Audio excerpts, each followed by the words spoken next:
Paz de Cristo, amados hermanos. Hoy quiero compartir esta cápsula de bendición que se llama Un milagro en medio de la escasez. El profeta Elías y la viuda de Sarepta de Sidón. Podemos ver esta historia. Sin duda alguna, nuestra fe es exhibida realmente en los tiempos de prueba. En los momentos cuando no se puede, cuando no es posible, cuando no hay más fuerzas. Ahí es fundamental seguir creyendo, seguir caminando. Recuerde, el momento más oscuro de la noche debe más bien recordarnos que nuestro sol de justicia está por brillar. Veamos el milagro de Dios a través del profeta Elías en la casa de la viuda de Sarepta de Sidón. En primer lugar, es necesario conocer las palabras de Dios. Ahí en 1 Reyes 17:8 dice, vino luego a él profeta de Jehová diciendo, dice, las promesas de Dios son fieles porque Él lo es. Dice en 1 Reyes 17, 9 y 10, levántate, vete a Sarepta de Sidón y mora ahí, y aquí yo he dado orden ahí a una mujer viuda que te sustente. Dios envía al profeta Elías a Sarepta de Sidón y ahí encontró como Dios se lo dijo a una viuda. Dios cumple sus promesas por su naturaleza santa. Él no miente, Él no queda mal, no engaña ni crea falsas expectativas. Puedes confiar en Él con todo tu corazón. Las promesas del Señor se realizan y completan a la obediencia del ser humano. Como sabemos, complementan con la obediencia del ser humano. Como sabemos, Dios tiene planeado un gran milagro, pero requiere la obediencia de Elías y la acción obediente de la viuda. Ambos oyen a Dios, ambos deben obedecer a Dios. Elías debe de ir a Sarepta de Sidón y la viuda debe alimentarlo. Imagínense, hermano, la crítica situación y el desafío de obedecer a Dios. Eso es fe. Número 2. ¿Es posible vencer los temores? En 1 Reyes 7, 11 y 12, de que el temor trae frustración y alejamiento de Dios. Yendo ella para traérsela, él la volvió a llamar y le dijo, te ruego que me traigas también un bocado de pan en tu mano. Y ella respondió, vive Jehová tu Dios, que no tengo pan cocido, solamente un puñado de harina tengo en la tinaja y un poco de aceite en una vasija. Y ahora recogía 2 leños para entrar y prepararlo para mí y para mi hijo, para que lo comamos y nos dejemos morir. Podemos ver varias características, por lo menos 5 características. Esta mujer viuda esperaba lo peor, la muerte de ella y de su hijo. Número 1. Número 2, ella estaba enfocada en lo poco que tenía. Número 3, el miedo nos roba la fuerza, el entusiasmo y la confianza. Número 4, el temor nos aleja del poder de Dios. Y número 5, la fe es la certeza de que Dios hará. El miedo es la certeza de la catástrofe que vendrá o que se aproxima. La voluntad de Dios es reemplazar el temor por la fe en Jesucristo.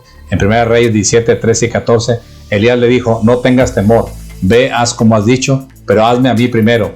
De ello una pequeña torta cocida, y después harás para ti y para tu hijo, porque Jehová, Dios de Israel, ha dicho así, la harina de la tinaja no escaseará, ni el aceite de la vasija disminuirá, hasta el día en que Jehová haga llover sobre la faz de la tierra. Podemos comentar que una expresión muy usada por el Señor, la cita aquí el profeta Elías, no tengas temor, y posteriormente le da las instrucciones, pero hazme a mí primero, figura de una primicia, y luego le revela la promesa de Dios. La harina de la tinaja no escaseará, ni el aceite de la vasija disminuirá hasta que vuelva a llover.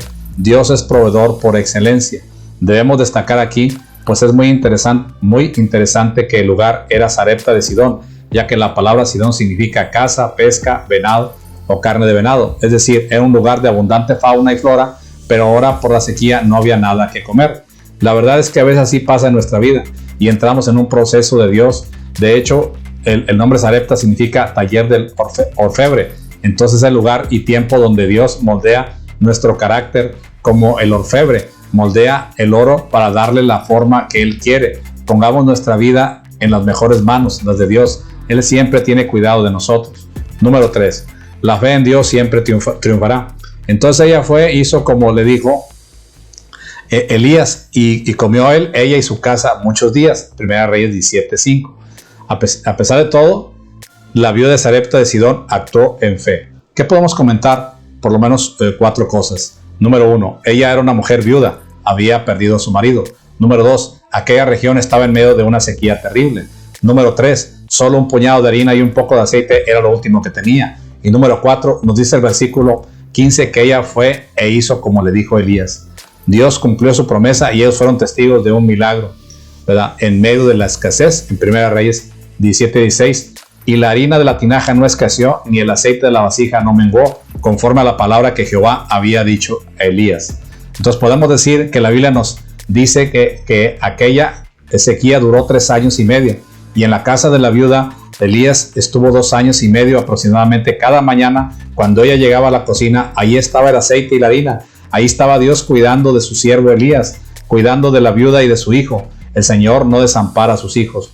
Dios usó al profeta Elías para bendecir la casa de la viuda de Sarepta, de Sidón, con un gran milagro de provisión. Esto sucedía cada día que el siervo de Dios estuvo ahí, lo que nos recuerda la importancia de depender de Dios cada día. Este milagro en medio de la escasez también nos recuerda que Dios es nuestro fiel y poderoso proveedor, aquel que nunca falla. Por todo esto podemos estar seguros que aunque aparezca la sequía o si la economía mundial se balancea de un lado a otro, Dios nos cuida. Por eso debemos mirar a Cristo, nuestro proveedor. Él es quien nos sustenta, y caminemos en su palabra, en sus principios, y Él actuará a nuestro favor una y otra vez. La reflexión final.